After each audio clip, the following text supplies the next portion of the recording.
je pense que c'est très bien de parler après Jean-Marie Durand, non pas parce que tout aboutit à la Bible, ça je ne le dirai pas, mais je crois qu'il y a quand même un certain nombre de parallèles ou des reprises qu'on peut voir. Je parlerai notamment des Assyriens dans un petit instant. Quelques remarques introductives en ce qui concerne ce qu'on a pris l'habitude d'appeler la Bible ou l'Ancien Testament. Le terme Ancien Testament est un terme très problématique, d'abord parce que c'est une invention chrétienne, et ensuite aussi parce qu'il suggère que ce qu'on appelle l'Ancien Testament n'est pas autosuffisant, a besoin d'une suite.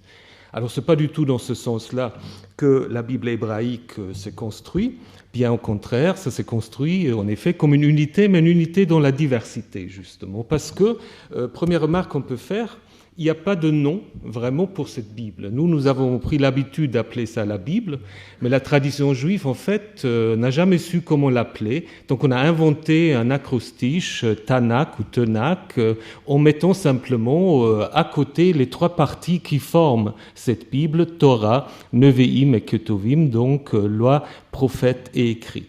Déjà ça, c'est assez intéressant parce que en fait, il y a une unité, mais une unité presque un peu juxtaposée, puisqu'il n'y a pas un nom qui peut résumer le tout. Parfois, on dit par extension Torah pour désigner l'ensemble du texte biblique, ce qui montre aussi que c'est la première partie qui est considérée comme la partie la plus importante. Un mot encore pour le terme Torah, qu'on traduit en fait par loi, à cause en fait de la traduction grecque qui a traduit Torah par nomos, mais en fait Torah, si on veut faire de l'étymologie, bon, l'étymologie n'explique pas toujours tout, Torah c'est plutôt l'enseignement ou l'instruction. Et en effet, nous avons là quelque chose qui est tout à fait intéressant et important pour comprendre le judaïsme. Il y a une sorte de mélange entre des textes qu'on peut en effet appeler des textes prescriptifs juridiques et des récits, mais des récits qui ont du coup la même valeur, qui interagissent en fait avec le droit. Donc on peut soit dire le droit est partout, ou la narration est partout, selon où on veut mettre l'accent. Deuxième remarque encore introductive, c'est le fait que cet ensemble n'a pas été fixé à un moment donné en ce qui concerne l'ensemble, mais que c'est un long processus qui s'étale au moins sur 6 ou 7 siècles. La première partie, la plus ancienne, la Torah, à laquelle je vais me concentrer, a vu le jour dans une forme canonique ou proto-canonique vers 400 avant notre ère. Ensuite sont venus les prophètes, là c'est plus compliqué de savoir. Et finalement, la troisième partie, ce qu'on appelle les écrits, en fait ont vu l'ère seulement après l'ère chrétienne. Donc c'est presque une sorte de réaction ou de dialogue avec une partie du judaïsme qui va ensuite clamer son indépendance sans l'avoir vraiment tout à fait, puisqu'il va garder justement cette partie-là. La Torah est en effet aussi au centre dans l'approche juive, à savoir que c'est à partir de la Torah qu'il faut comprendre les prophètes et les écrits. On peut aussi encore réfléchir, malheureusement le temps me manque à ce niveau-là, sur le fait qu'il y a là 3 approches en fait de la réalité qui sont juxtaposées. Je reviendrai là-dessus dans un petit moment. Une approche de Torah, de loi, d'instruction, de prophète, donc presque un peu de contestation, et de Ketuvim, donc d'écrit, qui souvent est la sagesse. Donc il y a une sorte de 3 postures qu'on peut dire légales, prophétiques, contestataires et sapientiales. Ce que je voudrais faire dans la suite, c'est un plan donc en 5 parties. J'aimerais partir des origines, une religion nationale, pour vous parler alors là des Assyriens, une monolatrie anti-assyrienne et exclusiviste. Donc ne prenez pas des dates pour des réalités, c'est simplement pour vous suggérer une chronologie qui est évidemment beaucoup plus complexe. D'une monolatrie exclusiviste ensuite vers un monothéisme universaliste, la publication, la diffusion du Pentateuque. Là, il y a un passage important du rite à l'écrit ou de cohabitation entre le rite et l'écrit. Et finalement, diversité, unité de la Torah, interprétation et actualisation.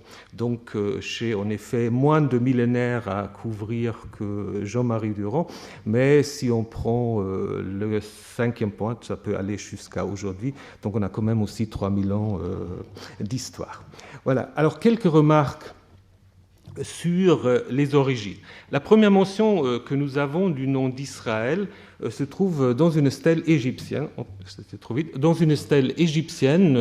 bien connue du pharaon Merneptah, qui présuppose vers la fin du 2e millénaire une entité du nom d'Israël quelque part dans les montagnes d'Éphraïm. C'est une entité qui est autochtone. Il n'est pas dit que ces gens-là viennent d'Égypte. Ils sont apparemment suffisamment importants pour que le pharaon puisse se vanter de les avoir vaincus. Et il s'agit là d'un peuple qui va donner, ou alors d'un groupe, on ne sait pas très bien comment il faut désigner cette unité, groupe, peuple, certainement pas encore nation, qui va donner son nom à une entité royale à partir de 1000 avant notre ère. Et là, peut-être aussi une remarque qui est intéressante, ce que nous imaginons aujourd'hui quand nous entendons Israël ne correspond pas à la réalité première, c'est-à-dire le terme politique d'Israël entre 1000 et 722 concerne en fait une nation, un État qui se construit autour de Samarie, mais qui n'inclut pas justement ce qui après dans l'imaginaire devient même le centre d'Israël, à savoir Jérusalem et la Judée, qui existe en fait comme un État indépendant sous l'ombre en fait du grand frère Israël, qui se construit donc à partir d'un nom divin, Israël, que El combatte ou que El se manifeste comme patron, comme chef. Deuxième remarque en passant, mais qui a un certain intérêt, ça veut dire que c'est une entité qui se construit à partir d'un nom divin qui n'est pas celui du Dieu d'Israël, Yahvé ou Yahou, on ne sait pas très bien exactement comment ça s'est prononcé. Et ce qui montre aussi, évidemment, que cette arrivée de Yahvé comme Dieu d'Israël est quelque chose de relativement tardif, récente, que Israël précède d'une certaine manière l'existence de Yahvé, qui devient le Dieu tutélaire, le Dieu national de ces deux entités. Là, il y a encore aussi question pour les historiens, pourquoi il y a deux peuples, en fait, ou deux entités qui ont le même Dieu national. Ce qu'on peut très bien voir, je le dirai très brièvement, qu'à cette époque-là, Yahvé ne se comporte guère différemment que les dieux du Levant, voire de la Mésopotamie. Peut-être il faut faire une distinction entre les dieux de la Mésopotamie et les dieux du Levant. Yahvé n'est pas célibataire, comme on l'a dit très souvent, il est quand même associé à une parèdre, à une Asherah.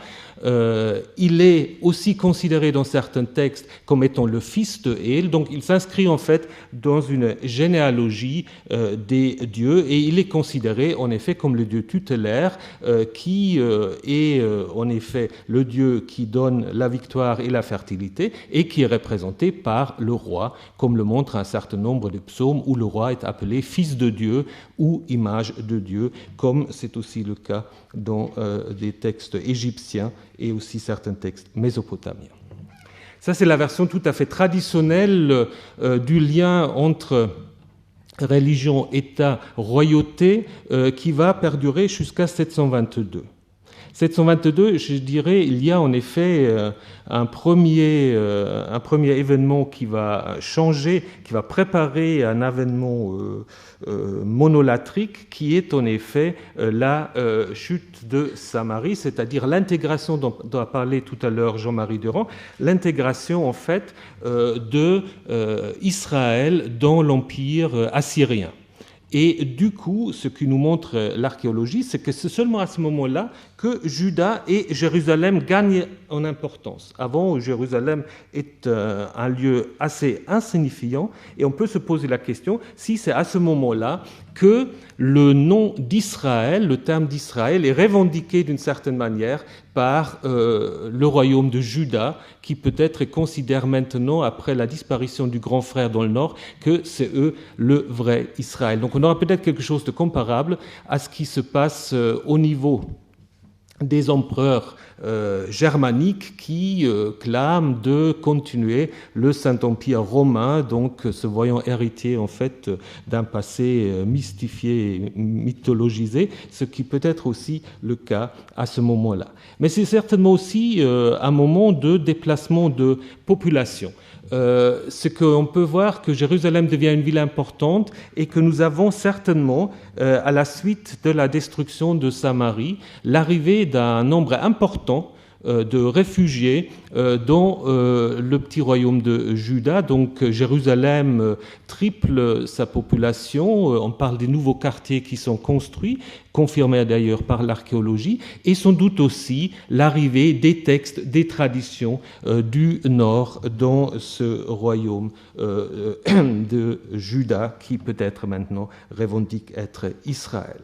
Et c'est à ce moment-là qu'interviennent les Assyriens dans ce qu'on appelle la réforme du roi Josias, avec cette idée en fait que le temple de Jérusalem devient le seul sanctuaire légitime. Ça, c'est quelque chose qui est appelé réforme, mais en fait, il faudrait plutôt parler de révolution, parce que c'est une idée assez inhabituelle. Bien sûr, il y a toujours compétition entre les sanctuaires, mais le fait de dire que le Dieu national ne peut être vénéré qu'un seul sanctuaire avec des sacrifices est quelque chose d'assez nouveau et s'explique par plusieurs choses. S'explique par le fait que Jérusalem, pour la première fois, devient une ville importante et veut peut-être aussi manifester ainsi sa supériorité, son exclusivité, mais sans doute aussi parce que les temples sont aussi les recettes d'impôts et centraliser le culte, c'est aussi centraliser les impôts et sans doute aussi centraliser le droit.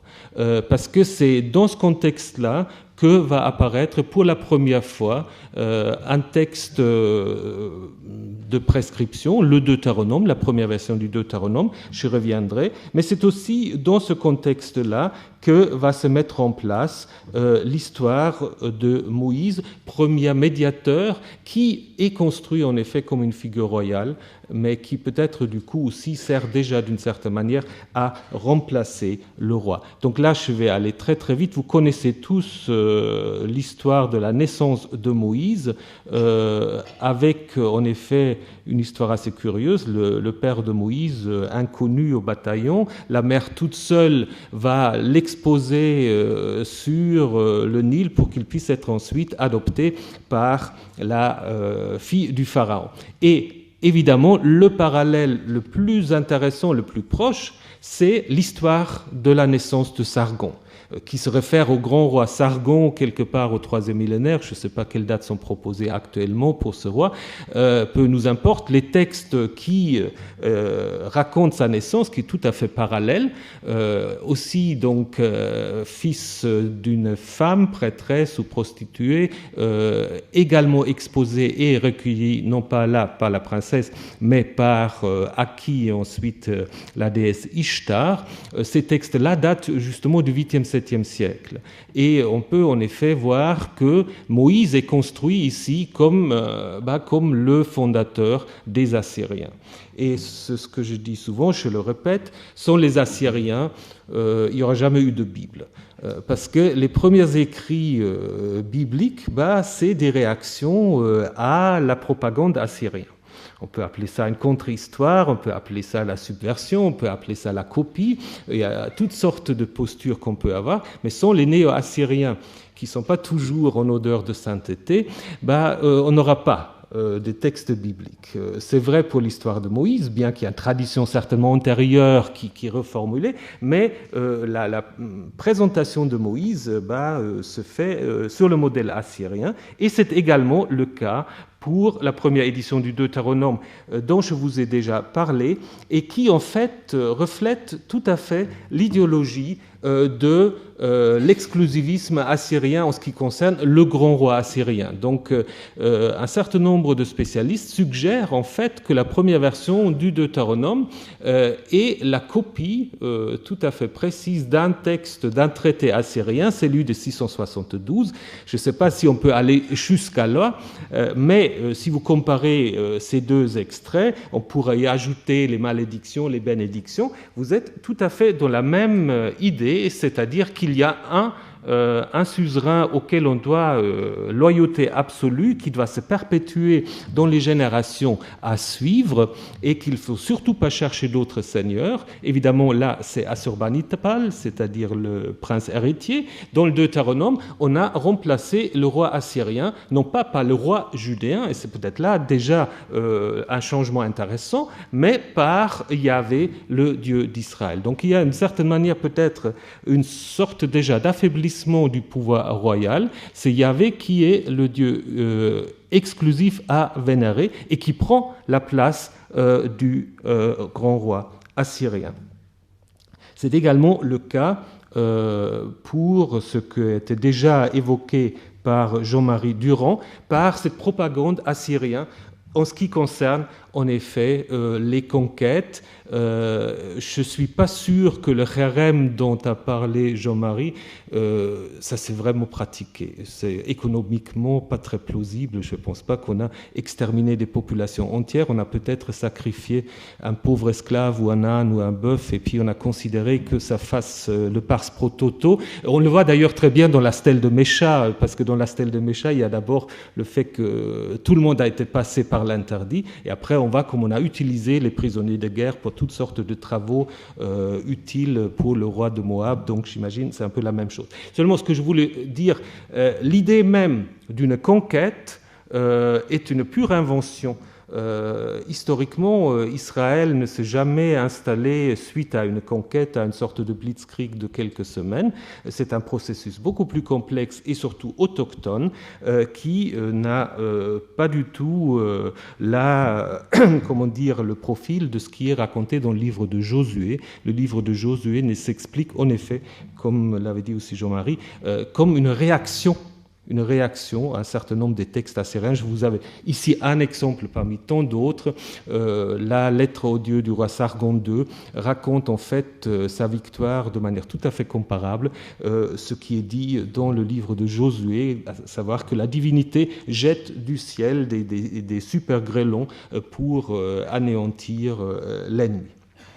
Donc ça veut dire que vous avez en effet, au moment où s'élabore un exclusivisme, non pas monothéiste, monolatrique, puisqu'on ne conteste pas les autres dieux, on va dire ne courez pas après les Elohim Acherim, il ne faut pas les suivre, donc ils sont là, mais ce qui est important pour Israël, c'est ce Dieu unique, mais qui n'est pas unique dans le sens qu'il est seul, mais qu'il est unique en ce qui concerne la relation que doit avoir le peuple.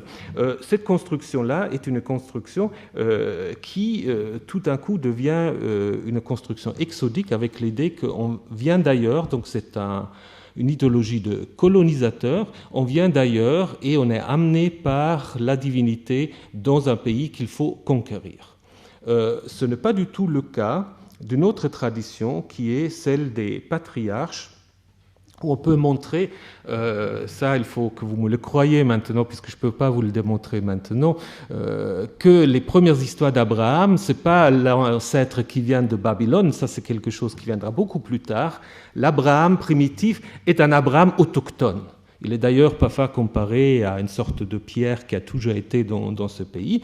Et là, la relation au pays est très très différente. C'est plutôt par la cohabitation qu'on va régler les affaires, c'est pas par l'expulsion et l'extermination. Donc là, on a une idée en fait que la possession du pays à un groupe n'exclut pas que ce même pays est également possédé par d'autres. On voit ça d'ailleurs aussi par, Jean-Marie a déjà mentionné les deux fils d'Abraham. Il y a une très haute estime dans ce récit ancien pour Ismaël, le premier fils, puisque son nom va être expliqué par une sorte d'équation quasi mathématique. On va dire qu'il s'appelle Ismaël, Ishmaël, parce que Shama Yahou, parce que Yahvé a écouté, c'est-à-dire vous avez deux fois Shama, mais à la place de El, vous avez Yahvé, donc comme ça veut dire que El est égal Yahvé, donc Abraham est donc à la fois l'ancêtre des tribus arabes ou proto-arabes et de la ligne qui va aboutir à Israël. Troisième élément, c'est la crise, je dirais la crise fondatrice, la destruction de Jérusalem par les Babyloniens qui étaient déjà mentionnés et qui en fait mettent en question les structures identitaires traditionnelles. Le temple est détruit, le Dieu national semble être vaincu ou avoir abandonné son peuple, le roi se trouve en exil, le pays est occupé, il n'y a de toute façon plus de cohésion géographique puisqu'il y a des gens qui ont été amenés à Babylone, d'autres se sont installés en Égypte, d'autres restent dans le pays. Et c'est là en fait, je pense que c'est ça l'événement fondateur, est presque un peu paradoxal parce que c'est à partir de ce moment-là, on aurait pu très bien imaginer que ce petit peuple judéen va se dissoudre simplement dans l'empire babylonien puis perse, ce qui est arrivé en effet aux Ammonites, aux Moabites, aux Édomites, dont on n'entend plus tellement parler après, sauf que pour des termes géographiques. Là, il y a quelque chose qui est paradoxal, qu'il faut expliquer, et on peut utiliser, je dirais, un concept sociologique qui a été élaboré pas du tout pour la Bible, mais par rapport aux réactions face à la Révolution française. Donc je ne vais pas vous mettre cela en détail. Cette enquête montre que le mot de crise entre dans les langues européennes de manière forte, que ce soit l'anglais, l'allemand ou le français, aux alentours de la Révolution française, et en fait délimitant trois attitudes par rapport à une crise, l'attitude que l'auteur appelle, je pense qu'il s'inspire beaucoup de Max Weber, l'attitude du prophète, l'attitude du prêtre et l'attitude du mandarin. C'est-à-dire, vous pouvez avoir une attitude où vous disiez, en fait, la crise, elle est nécessaire, puisqu'elle va provoquer un état nouveau, donc il faut passer par la crise pour arriver à un état nouveau, à un avenir meilleur, donc on a un discours eschatologique ou utopique. On peut avoir une attitude qu'il a appelé ici de prêtre ou de sacerdotal, c'est-à-dire des gens influents dans le passé et qui rêvent en fait un retour aux origines, pour dire en fait la crise nous montre qu'il faut retrouver les origines, donc se refonder sur les mythes d'origine, donc une vision un peu pathologique de la crise, et finalement ce que l'auteur appelle la position du mandarin, imaginez pourquoi il a choisi ce terme-là, mais bon, je ne vais pas détailler cela, c'est en fait non plus tellement la question est-ce que c'est mieux ou pire après la crise, c'est pourquoi la crise est-elle arrivée, c'est-à-dire c'est un questionnement analytique et c'est à l'origine en fait de l'historiographie moderne qui justement aussi se met en place à partir du XVIIIe siècle. Et donc très brièvement, ce qu'il me semble on peut montrer que la diversité des discours bibliques se compose en partie à partir de ces trois attitudes. Donc vous pouvez prendre un prophète comme celui qu'on appelle le deuxième Ésaïe, qui justement considère au début de l'époque perse la crise de la destruction de Jérusalem comme étant des choses passées, amenant en fait un avenir meilleur. Donc le discours de jugement va se transformer en une sorte de discours eschatologique. La crise elle est dépassée pour déboucher en fait sur une nouvelle création et aussi sur un universalisme du Dieu biblique. Parce que désormais, dans ce même livre, on peut utiliser un roi étranger qui est Cyrus pour l'appeler le Messie de Yahvé. On peut montrer comment c'est Cyrus qui se fait célébrer par le clergé de Marduk à Babylone est célébré de la même manière par les compositeurs, les auteurs du livre d'Ésaïe, c'est-à-dire c'est dans ce livre qu'on va affirmer maintenant que le Dieu Yahvé est pas seulement le Dieu d'Israël, donc pas seulement un Dieu qui a une relation particulière avec un peuple, mais aussi le Dieu universel par excellence, puisqu'il peut en fait considérer le roi perse comme étant son Messie, donc changeant alors aussi de manière radicale l'idéologie royale traditionnelle. Deuxième position, qu'on peut appeler celle des mandarins, c'est ce que les biblistes appellent l'histoire deutéronomiste. C'est-à-dire, c'est à partir du livre du Deutéronome, on a rassemblé des textes qui vont donc du Deutéronome jusqu'au deuxième livre des rois pour expliquer pourquoi la destruction de Jérusalem est arrivée. Bien sûr, nous n'avons pas ici à faire d'une historiographie dans le sens moderne, ni dans le sens grec, mais dans le sens quand même qu'on construit l'histoire en différentes époques pour arriver en effet à l'idée que l'exil et la destruction de Juda s'expliquent par la colère de Yahvé. C'est-à-dire ce n'est pas ni une sorte d'événement inattendu et imprévisible, ni non plus signe de la faiblesse de ce Dieu d'Israël et de Juda. Au contraire, tout ça est arrivé à cause de la colère de Yahvé. Cette histoire se termine de manière assez curieuse, puisque la dernière chose qui est racontée, c'est le fait que le dernier roi de Juda va changer de position dans sa prison babylonienne. Il est sorti de prison, on lui change les vêtements, et il devient simplement le deuxième après le roi babylonien. Mais il ne revient pas. Il reste à Babylone, donc on ne sait pas très bien comment il faut interpréter cette fin. Il y a des livres entiers qui ont été écrits à ce sujet. Si vous avez des idées, je suis tout à fait preneur. Je pense la meilleure explication, c'est simplement de dire que vous avez ici une sorte de transformation d'une situation d'exil en diaspora, c'est-à-dire maintenant le fait qu'on est ailleurs, à Babylone ou en Égypte, n'est plus signe simplement d'un accident ou d'une punition ou d'un état provisoire, ça devient un état qui est appelé à durer. Et sans cette fête diaspora, on ne peut pas comprendre ni la Bible ni le judaïsme.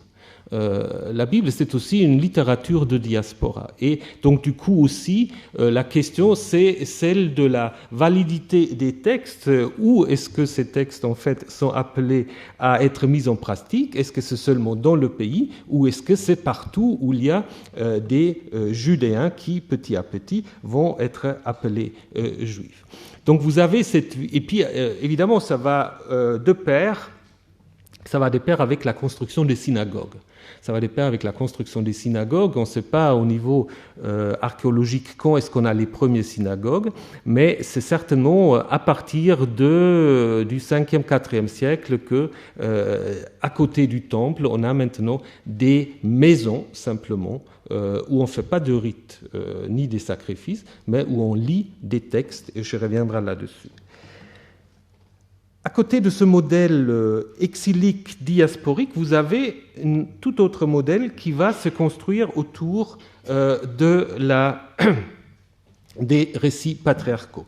Alors, très brièvement, on peut voir comment Abraham a été d'abord considéré comme une figure d'identification de la population non exilée, puisqu'il y a des textes qui montrent qu'il y a tout un conflit sur la question à qui appartient le pays.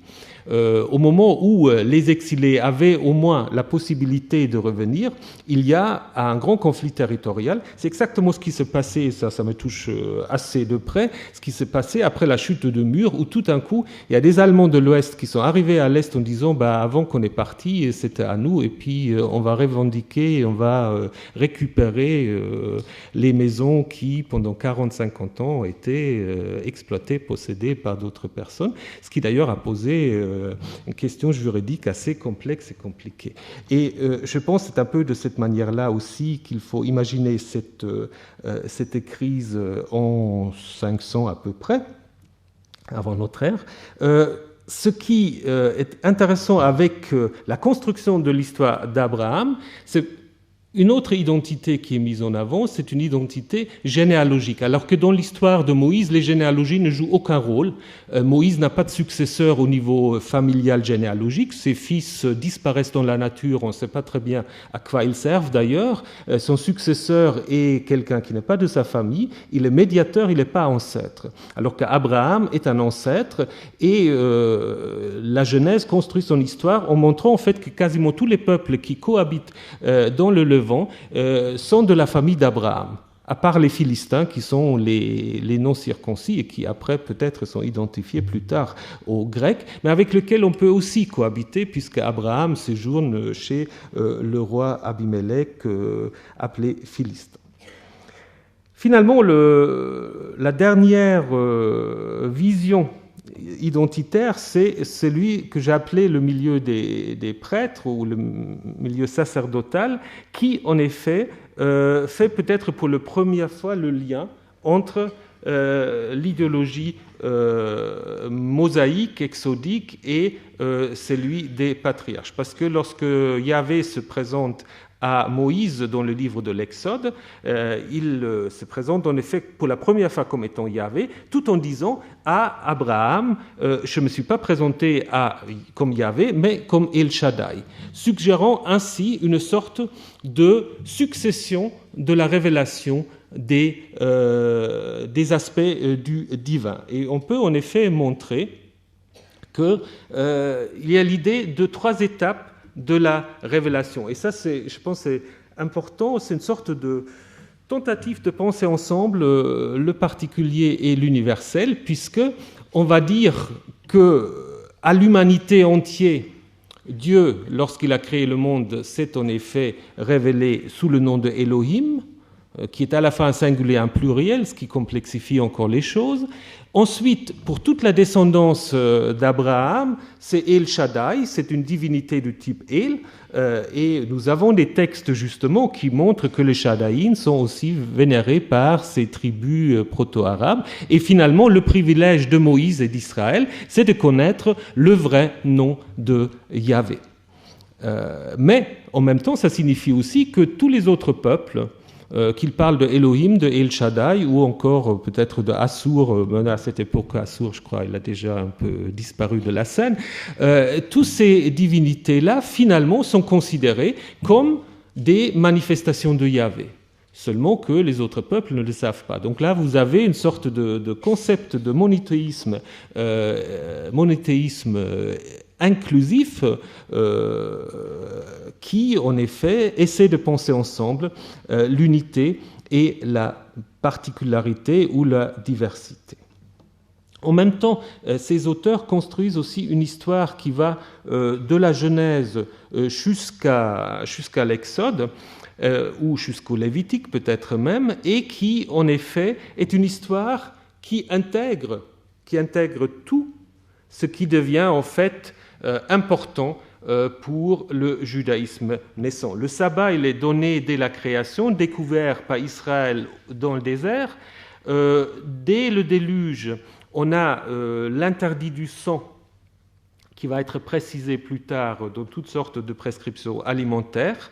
La circoncision, elle est donnée déjà à Abraham, la Pâque au moment de la sortie d'Égypte, et le culte sacrificiel et les interdits alimentaires sont également donnés au Sinaï. Ça veut dire en fait que toutes les institutions, y compris la loi, sont données en dehors du pays et en absence du roi. Donc, d'une certaine manière, vous avez ici l'origine même de l'idée de la séparation du religieux et de l'État. Vous n'avez plus besoin de l'État pour garantir l'exercice d'un rituel ou des rituels d'une religion, parce que, en effet, tout cela est fondé non pas dans la royauté, non pas non plus dans la possession d'un pays, mais à l'extérieur d'un pays, dans une sorte de no man's land qui est le désert, mais justement, c'est là où tout est révélé. Et Moïse, justement, va mourir en dehors du pays. Moïse ne va pas entrer dans le pays, et le judaïsme a ensuite, en effet, terminer le Pentateuque avec la mort de Moïse et non pas avec l'entrée dans le pays. Donc je pense que ça c'est très important à la fois pour l'intelligence du judaïsme, mais même aussi, je dirais, pour l'intelligence des 3 religions monothéistes, une sorte de découplage ici entre l'État, le territoire, le pouvoir politique et le religieux. Et cela va, en effet, ça s'explique historiquement tout à fait, puisque ça se met en place aux alentours de 400 jusqu'à 300 grosso modo, sous les Perses et qui apparemment a une tolérance religieuse assez importante. Les Perses sont très bien vus dans les textes bibliques. Aucun texte biblique critique les Perses dans l'emblée.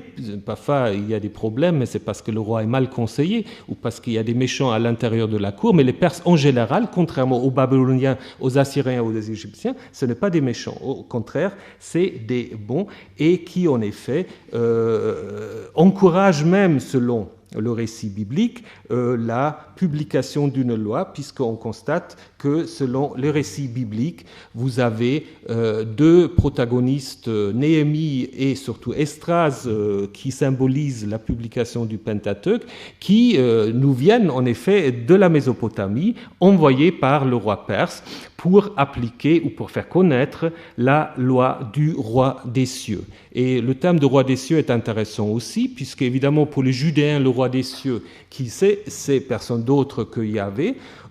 Pour les Perses, ça peut être aussi un titre pour Ahura Mazda, repris des Assyriens et des Babyloniens.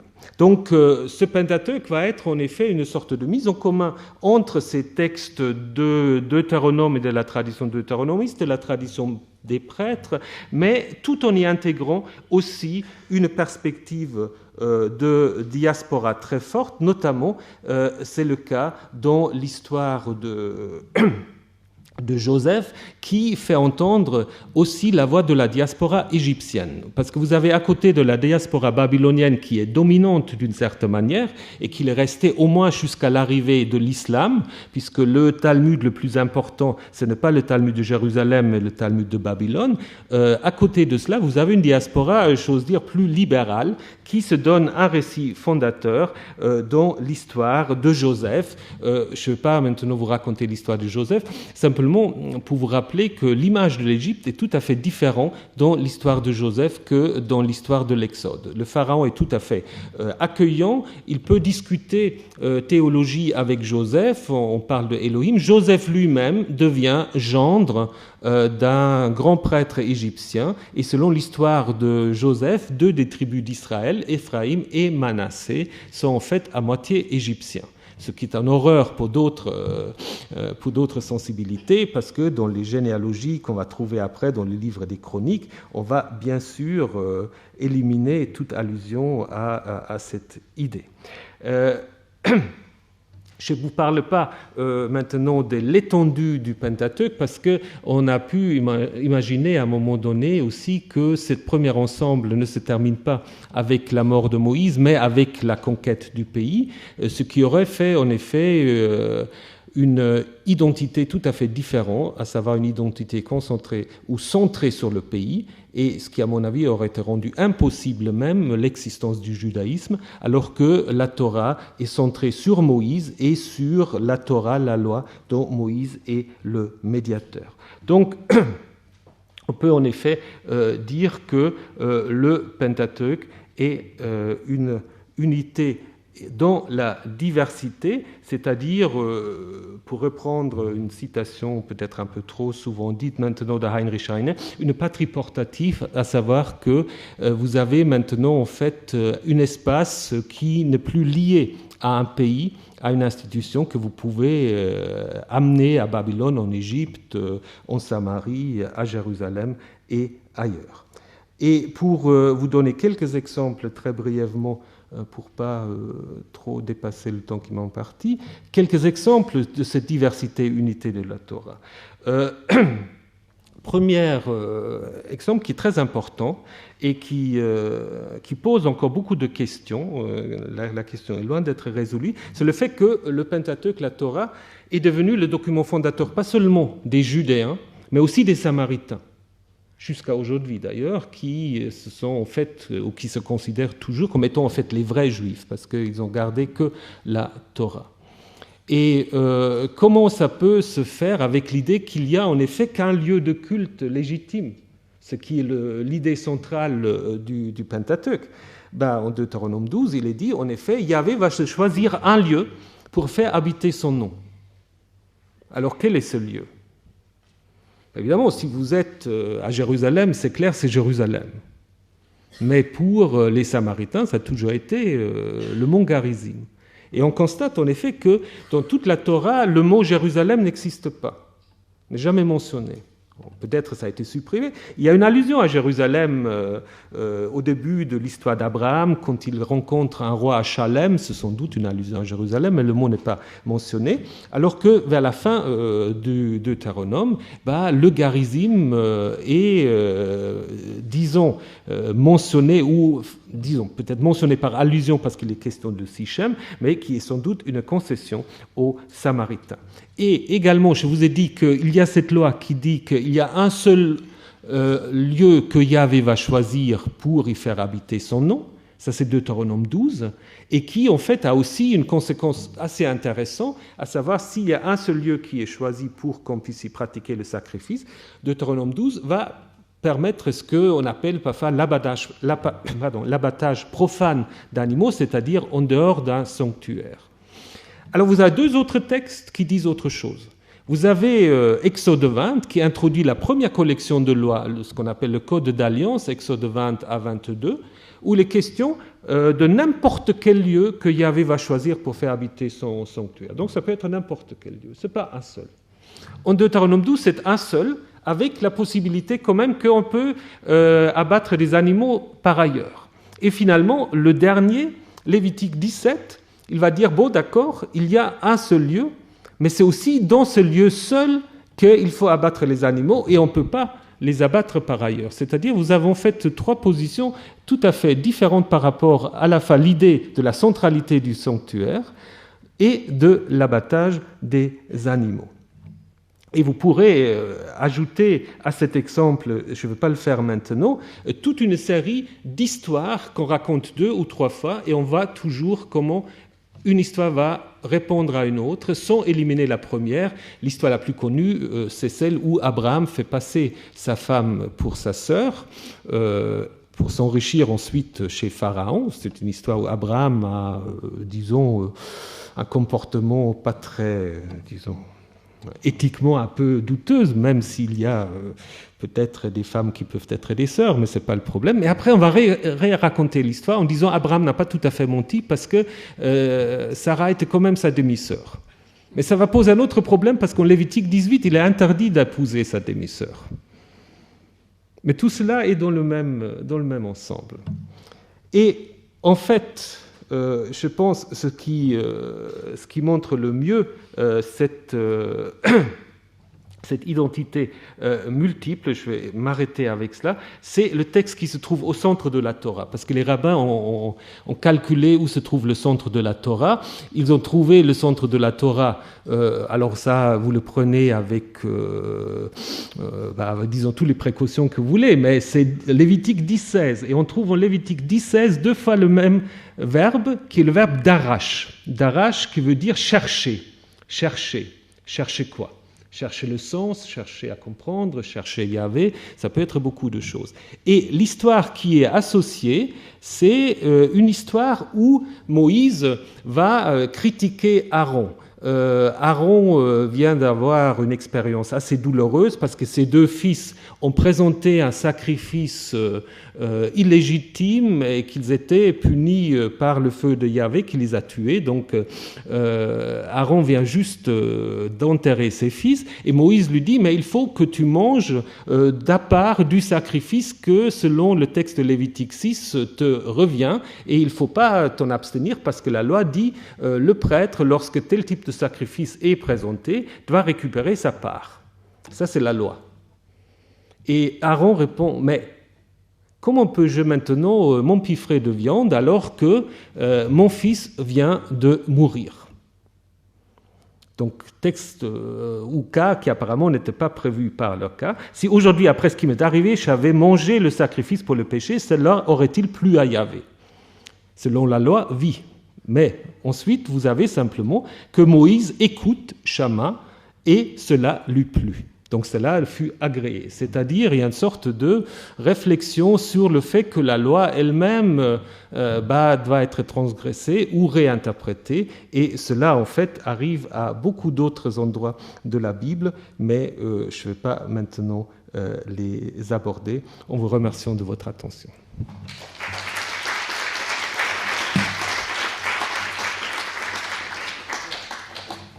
Merci. Vous nous montrez à quel point nous avons besoin de l'histoire pour comprendre des questions qui paraissent prospectives, qui ne le sont pas tant que ça, comme la séparation du religieux, du pouvoir politique et du territoire, ou la question de penser ensemble le particulier et l'universel, l'unité et la diversité. Je crois que c'est extrêmement éclairant pour nous. La discussion va maintenant être ouverte par Olivier Abel, qui est professeur à la faculté théologique protestante de Paris, qui travaille souvent, je crois, avec Thomas Romer. Oui, merci. Ça marche, oui. Il faut parler assez près du micro, ce que je ne fais pas d'ailleurs.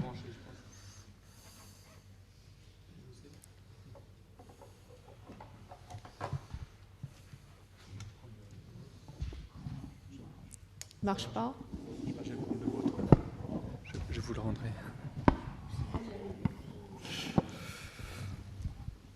Bon, mais merci beaucoup Mireille et Thomas pour cette invitation, pour ce moment avec vous. Moi, je suis très intéressé, notamment, je suis en train de créer à l'EHESS, on est en train de faire avec quelques collègues un petit site sur les usages publics du passé. Et donc là, c'est très intéressant tout ce qu'on vient d'entendre de l'exposé précédent comme celui-ci. Je ferai quelques remarques de philosophe plutôt que de théologien. Je ne suis pas assez théologien pour cela. Je ferai peut-être jetterai quelques passerelles entre votre présentation de l'ensemble du colloque sur l'humanisation et l'exposé que vient de nous faire Thomas, notamment sur la question du temps. Vous parliez en tête de votre présentation de l'idée qu'il y avait des échelles de temps différentes, une évolution biologique unique, une évolution sociale par diversification, donc processus unificateur, universaliste, l'hominisation, et d'autre côté, processus diversificateur, relativiste, les humanisations, qui serait aujourd'hui, et je trouve très très intéressant comme idée, on va dire problématisé par, d'un côté, une mondialisation juridique, on va dire une sorte un concept de normativité juridique mondialisée, et en même temps un éclatement de la norme biologique, puisqu'en effet, il y a des possibilités de toucher au vivant, au montage, on va dire, du vivant, et notamment du humain, qui bouleverse complètement notre conception de... Bon. Et je pensais, en lisant cette présentation que vous faites, je pensais à cette distinction que propose Paul Ricoeur entre ce qu'il appelle le temps cumulatif, le temps technique, dans lequel l'humanité est une, et puis le temps tragique, le temps de la culture, qui se fait à travers justement les générations, les inventions, qui sont réitératives. Il me semble que c'est un des thèmes que je reprendrai de l'idée de ce que nous a présenté Thomas, et qu'on retrouve par exemple chez Michael Balzer, qui parlait de l'idée d'universalité réitérative. C'est-à-dire ce qui est vraiment universel, en fait, quelque part, il faut tout le temps le réinventer. Ça ne cesse d'être réinterprété, réinventé. Et en même temps, on est guidé par les inventions antérieures qui nous aident, mais quelque part, il faut en même temps les réinventer. Il me semble que vous cherchez donc à construire des interactions entre ces différentes... des tensions, plutôt que des espèces de ruptures dangereuses. Il me semble que ce que l'on voit apparaître dans cette formation du canon biblique, c'est justement une mise en interaction obligatoire, je dirais justement de temporalités différentes. Il me semble que c'est ça que nous avons entendu entre le temps des lois, le temps des prophètes, le temps sapiential, et que même jusque dans ce noyau que Thomas nous a montré que construit le milieu sacerdotal entre les deux modèles d'identité, un modèle d'identité plutôt basé sur l'alliance, le pacte. Il y a des suites en philosophie, Kant, Rousseau, etc. Et de l'autre côté, un modèle plutôt basé sur l'idée de généalogie. Donc une universalité en quelque sorte élective, et une universalité, on pourrait dire, fraternité, hein, de réouverture de patriarches encore antérieurs, où on pourrait dire une sorte de solidarité choisie ou de solidarité reçue. Hein. Bon, ce sont deux formes de solidarité différentes. Ça touche beaucoup, je dirais, même la conception de ce que sont les identités, mais aussi les solidarités et les liens dans nos banlieues aujourd'hui, hein, en fait. Hein. C'est tout à fait contemporain. C'est des phénomènes sociaux tout à fait contemporains. Il me semble qu'on trouve cela. On trouve dans le texte biblique un véritable laboratoire, je dirais, de cette mise en interaction. Je me demandais d'ailleurs en t'écoutant, Thomas, s'il n'y avait pas quelque chose comme une... est-ce qu'il y a un lien? Est-ce que tu vois un lien? Est-ce que tu fais un lien ou pas du tout entre justement le côté...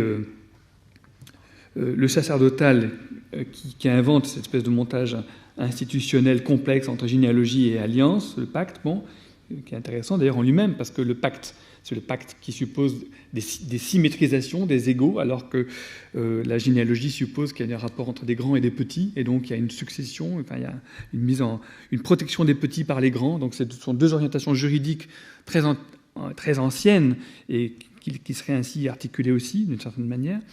Et puis, le côté prophétique, qui serait justement le côté attente de l'avenir. Et puis, alors, le côté, c'était ça ma question, le côté historiographique, qui lui serait rattaché à la littérature sapientiale, ou pas du tout. Mais en fait, je ne sais pas pourquoi j'ai cherché à faire des analogies entre des éléments de ton exposé qui n'en ont peut-être pas. Hein. Mais bon, c'est toujours intéressant, je dirais, en tout cas, de voir qu'il y a donc plusieurs figures du temps qui proposent aussi plusieurs figures de l'identité et du coup plusieurs figures de l'universalité. Et puis, donc ça, c'est à la fois une remarque et une question. Et il me semble que ce qui est travaillé à travers tout cela, c'est une conception, c'est une dernière remarque, et en même temps une sorte de question que je te pose, une sorte de conception métaphorique de l'humanité. C'est-à-dire qu'en même temps, l'humanité, on n'a jamais, quelque part, elle est indéterminée. D'ailleurs, on n'a pas d'image de Dieu, hein, donc il y a tout un travail d'interprétation. En même temps, quelque part, l'humanité, elle n'est jamais assez singulière, elle n'est jamais assez universelle. Donc il y a tout le temps, on retravaille sur les bords. Et on a besoin, je dis métaphorique parce qu'il me semble que, c'est encore une idée de Ricoeur, qu'on a besoin de la métaphore pour dire ce qui est trop singulier, ou pour dire ce qui est trop universel. Et pour moi, ça touche la question des droits de l'homme, et la question même des droits de l'homme, parce qu'il me semble que dans les droits de l'homme, il reste une part métaphorique. Il y a une part qui est, on va dire... langagièrement, on pourrait dire, déterminante, et puis il reste une part réfléchissante dans laquelle on cherche à exprimer quelque chose que l'on exprime encore à travers une gangue métaphorique, une gangue liée à des figures, à des figuratifs, liées à des cultures, liées à des formes que l'on prend pour dire autre chose, quelque chose de plus vaste, ou quelque chose de plus singulier. Bon, voilà, je m'arrête là, j'ai d'autres remarques, mais je ne sais pas si tu as... C'est pas ça, peut-être qu'il faut que je te...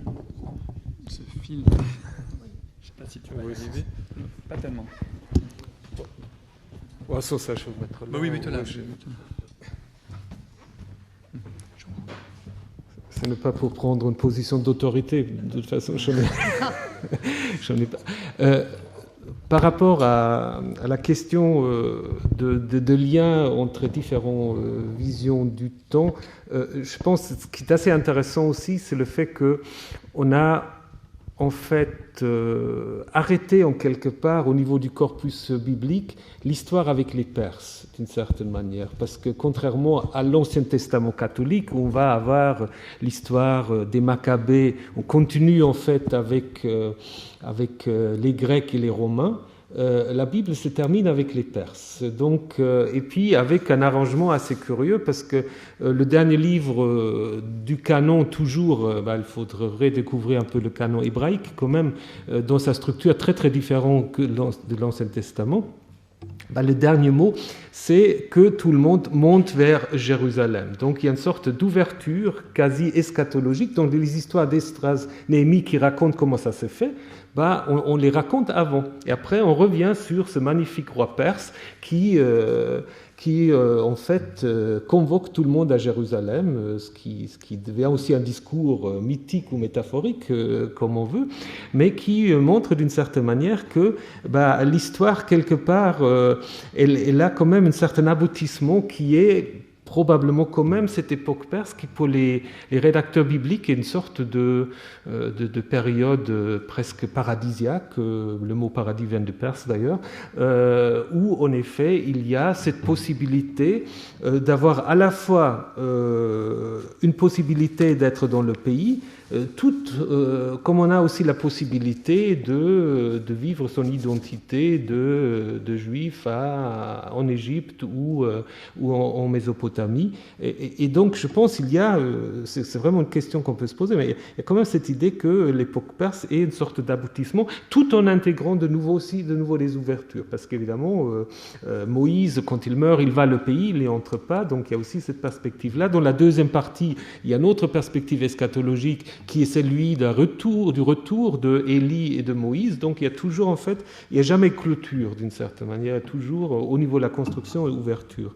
Et ce qu'on peut quand même aussi remarquer en ce qui concerne la Torah, c'est que le prophétique, il est très très discret. Les prophètes, on les a mis dans la deuxième partie. Donc, je pense que les deutéronomistes et les sacerdotaux, ils ne voyaient pas ces prophètes qui étaient probablement souvent aussi des agitateurs qui voulaient réinstaller la royauté judéenne, qui pensaient que les Perses n'étaient peut-être pas la meilleure manière de vivre son identité. On les a un peu écartés, et puis il fallait attendre 2-3 siècles pour que finalement ils trouvent leur place dans une sorte d'annexe au canon. Donc, je pense que c'est quelque chose qui est assez compliqué, mais qui montre aussi quand même qu'il y a, alors, je dirais, un arrangement très clair avec des réalités politiques.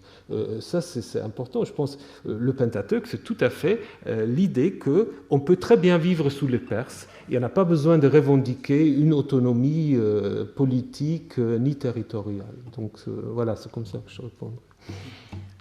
C'est important pour comprendre, au fond, ce que vous avez expliqué au début d'un monothéisme que vous avez appelé inclusif. Oui.